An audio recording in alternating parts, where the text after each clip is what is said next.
చాలా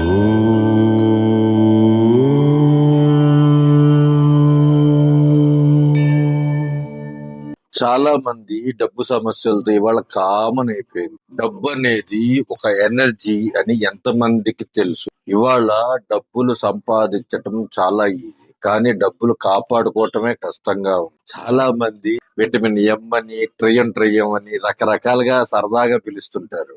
సో డబ్బు సంపాదించటం అనేది, డబ్బు నిలవటం అనేది, డబ్బుని అనుభవించటం అనేది, డబ్బును దాచుకోవటం అనేది, ఈ వ్యవస్థలో డబ్బుని ఒక వ్యవస్థ కింద కొన్ని దేవతల పరంగా ఉన్నారు, దైవశక్తి రూపంలో ఉన్నారు. డబ్బు ఒక దైవశక్తి. కుబేరుడు దానికి అధిదేవత, లక్ష్మీదేవి వాటికి అధిదేవత. కానీ లక్ష్మీదేవికి కుబేరుడికి తేడా ఏంది చాలా మందికి తెలియదు. కుబేరుడు స్థిరధనానికి, స్థిరాస్తికి అధిపతి. అలానే లక్ష్మి చంచలమైన మనీ ఫ్లోకి అధిదేవత.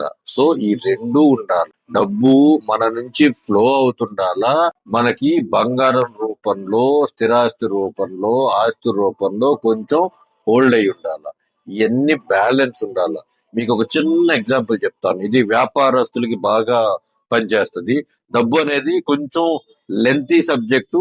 అవకాశం ఉన్నంత వరకు మేము ఇస్తాము.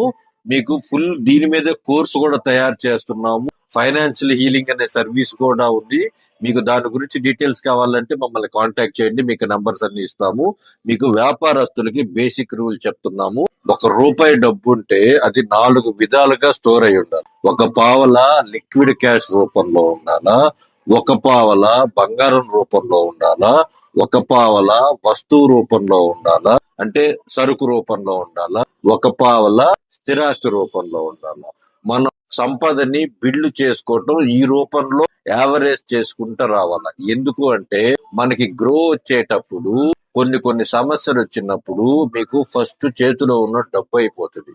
ఇది first symbol of alertness. Liquidity miss అవుతుంది. దాని తర్వాత బంగారం, ఇంగ్లీషు హిందీ నేర్చుకోవడానికి బ్యాంకులకు వెళ్తుంది లిక్విడిటీ కోసం. అది సెకండ్ సింబల్ ఆఫ్ అలర్ట్నెస్. తర్వాత మన చేతిలో ఉన్న సరుకు అయిపోతుంది. దాని తర్వాత అక్కడ కూడా నష్టం దాటింది అంటే స్థిర ఆస్తుల మీదకి వస్తుంది. సో ఇలాంటివన్నీ చాలా విషయాలు ఉన్నాయి. వ్యాపారస్తులకి ముఖ్యంగా ఒక కోర్సు డిజైన్ చేస్తున్నాము. వ్యాపార సంహిత శాస్త్రాన్ని బేస్ చేసి మీకు ఒక కోర్స్ డిజైన్ చేస్తున్నాము. ఆ డీటెయిల్స్ అన్ని మీకు త్వరలో వస్తాయి.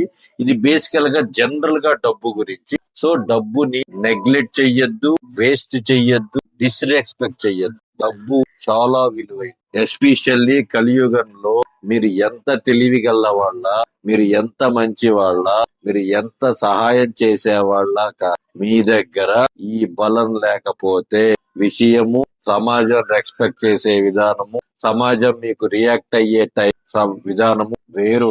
So most of the middle class గాని, లోయర్ మిడిల్ క్లాస్ గాని, అప్పర్ క్లాస్ గాని అందరికీ డబ్బు సమస్య.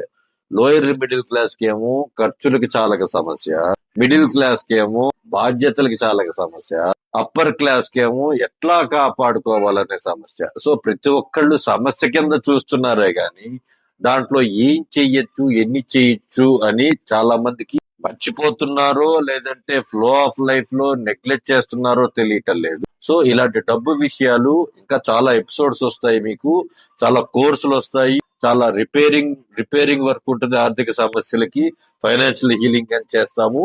ఆ ప్రొడక్ట్స్ గురించి, ఆ సర్వీసెస్ గురించి మీకు మా విశ్వగురు వాట్సాప్ ఇచ్చినా ఏది ఇచ్చినా మీకు తెలుస్తుంది. సో బేసికల్ గా ఒక డబ్బు మోడర్న్ లైఫ్ లో ప్రతి ఒక్కళ్ళ దగ్గర డబ్బు ఉండవలసిన పరిస్థితి. ఏదో ఒక సినిమాలో చెప్పినట్టు పంచభూతాలతో పాటు ఇవాళ డబ్బు ఆరోభూతం అయిపోయింది. సో ఆరోభూతం మిగతా పంచభూతాల్ని శాసించే స్థాయికి వచ్చింది. సరే, డబ్బులు ఎట్లా సంపాదించాలి, ఏ విధంగా సంపాదించాలి, ఏ విధంగా అనేది నెక్స్ట్ ప్రాసెస్. డబ్బు ఒక ఇంపార్టెన్స్ కోసం ఈ వీడియో చేస్తున్నాము. మరీ లెంత్ అని అనిపిస్తే మాకు కామెంట్ చేయండి, నేర్చుకున్నాము అనిపిస్తే కామెంట్ చేయండి. డబ్బు విషయం మీకు ఏదైనా సలహాలు, సూచనలు కావాలంటే కామెంట్ చేయండి, లేదంటే మమ్మల్ని కాంటాక్ట్ చేయండి. Thank you. ఆత్మా నమస్తే.